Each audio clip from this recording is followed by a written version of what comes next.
Hey, what's going on, guys? And welcome back to Pro Speed Baseball. Today we have another great before and after video of one of our Pro Speed Baseball students.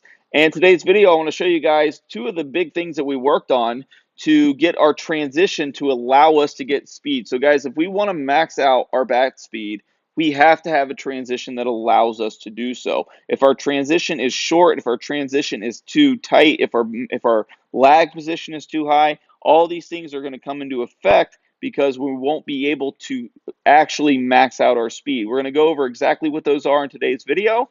Let's go ahead and get started.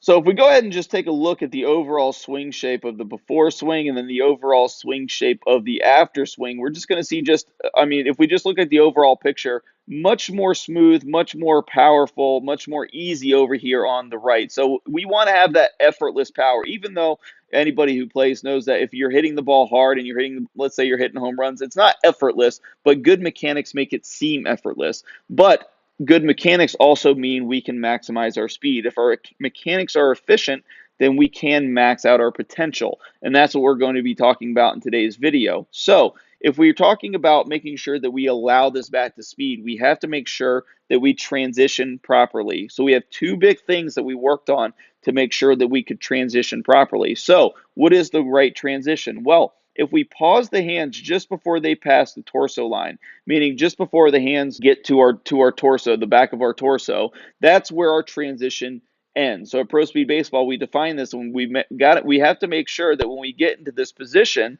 that we are in a position that allows us to release the bat so that we can get max speed. The bat has to be on plane at this point in the swing. If the bat, as you can see over here in the before swing, is very steep, it's not even close to being on plane with where we want to be contacting the ball. The before swing isn't going to get on plane until the hands get almost in front of the lead hip. So now the bat is on plane. So at some point in everybody's swing, the bat's going to get on plane. It's just how long do we stay on it and how quickly do we get on it. So in the before swing, we are very late to get on plane. In the after swing, we are perfect. We are in the max lag checkpoint positions that we talk about in the Pro Speed Baseball hitting system.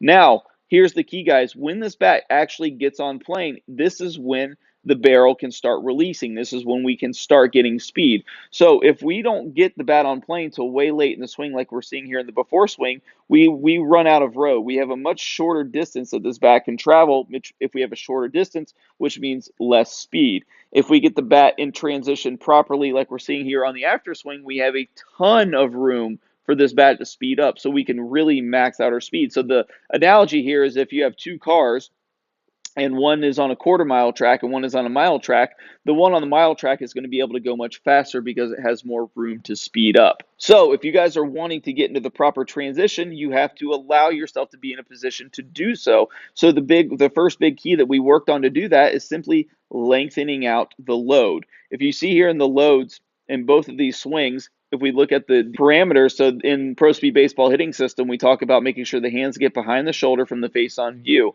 Then we get a little bit more specific. If we draw a line off of the back thumb and then the shoulder, we're going to see over here in the load in the before swing is very short. We don't have much separation in our load. But if we draw a line off the back thumb and the shoulder here in the after swing, we're going to see a ton of load. Now, the key here, guys, is we want as long of a load as we can so that it gives us actual room to get into transition.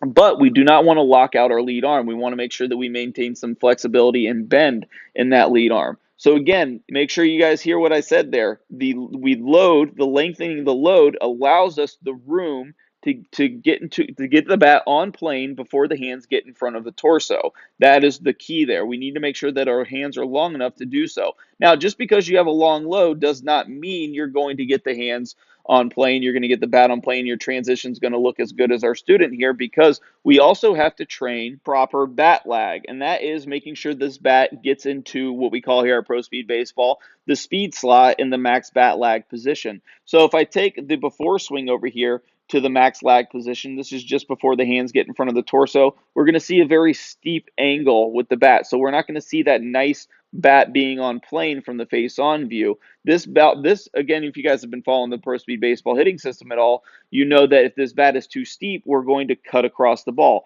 So even if we are generating some good speed, we're going to be hitting curveballs off the bat versus backspin line drive fastballs. And we all know that if we're hitting a curveball, we're not going to get nearly the exit velocity that we want. So if you're putting forth a lot of effort and we're not getting much output on the bat, or on the ball, that we know that we're probably getting too steep in transition. Now, if we look over here on the after swing, we're going to clearly see this swing just move beautifully into the speed slot. And if we pause it in the max lag position, for those of you guys a little bit newer to the system, the speed slot is anywhere from just above the shoulder to splitting, depending on your flexibility, to splitting the back arm in half. So I talk about this a lot in a lot of videos, guys, and it's not because I like repeating it, but it's because it's so important to get the bat in transition properly. This is going to allow the bat to release into the ball, slam into it, so we can get bat speed, so that we can get those backspin line drives and max out our potential. That's what we're trying to do. If the bat's just a little bit above this, then that's all it takes just to lose a big percentage of our output simply because we're cutting across the ball. So the second big key that we worked on is making sure that not only do we lengthen our load, but we allow this bat to shallow out into the transition position. And again, all of this has to happen before the hands get in front of the torso so that we can now allow this bat to release into the ball. So guys, those two key checkpoints, again, remember, we have to have a load that's going to allow us to get into that max lag position, that's going to allow us to transition on plane properly. And then from there, we have to make sure that we're allowing that bat to get down into the speed slot so that we can release it with max speed. So again, just because we're getting the load into a good spot and the transition to a good spot doesn't mean we're going to necessarily release the bat perfectly. That's another thing we have to work on. But we at least now have the ability to max out our speed and to get an ideal release on the ball. And an ideal release would be things just like you're seeing here in the after swing, making sure we have beautiful forward shoulder tail at contact so that we have the ability to reach the entire plate. So not only do we have maximum reach, we have maximum speed at impact versus having neutral shoulder tilt over here on the left, not being able to reach the ball, not being able to max out our speed, and not being able to actually square the ball up and hitting it solidly because the bat is too steep in transition. So guys, these are just some of the small details that go an amazingly long ways, but if we don't know to work on them, then it's tough to make sure that we get them good. So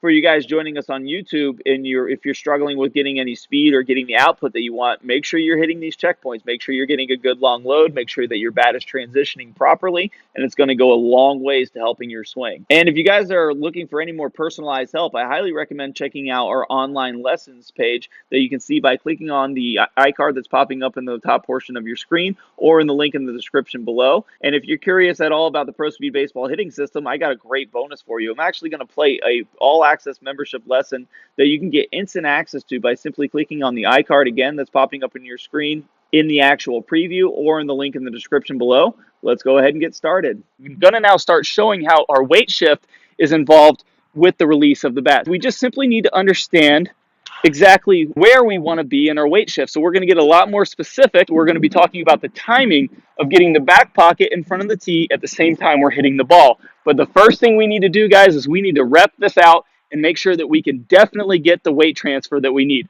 So we're going to put our arms across our chest. We're going to get at least 100 repetitions